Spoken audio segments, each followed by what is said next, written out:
যেমন আমি বিয়ে পড়লে সাধারণত নতুন জামাইকে বলি, ওসিয়ত করি, বাবা বিয়ে হয়েছে আজকে নতুন, আজকে নিয়ত করে নাও যে বউয়ের হাতে বাকি জীবনের জন্য বায়াত নিলাম। তাকে পীর ঘোষণা করে তার কথায় উঠবস করব, এটা নিয়ত করে নাও আজকে, তোমার সুখ আমি লিখে দিতে পারি ইনশাআল্লাহ। আল্লাহর উপর ভরসা করে তোমার সুখ, দাম্পত্য সুখের গ্যারান্টি আমি আল্লাহর উপর ভরসা করে আমি তোমার লিখে দিতে পারি। শুধু নিয়ত করবা কি, বায়াত করার, বাস।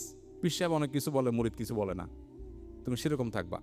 এর মানে এইটা না যে বরে শাসন করা যাবে না, শাসনও করবেন এমন ভাবে যে আপনার শাসন শুনেও বলবে যে বেকুব। দিন শেষে আপনি বেকুবই হবেন, কারণ পৃথিবীতে বহু চালাক মানুষ আছে, একজনও চালাক স্বামী নাই।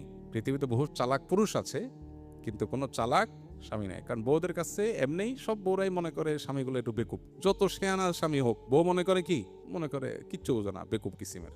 এটা সব ঘরে একই অবস্থা। আপনি যে মনে করেন যে আমার ঘরে অবস্থা, তাহলে ভুল হবে। আপনি আগে ভাগে নিয়ত করে নেন, তাহলে দেখবেন অশান্তি দূর হয়ে গেছে। বুঝে আসছে কথা? আর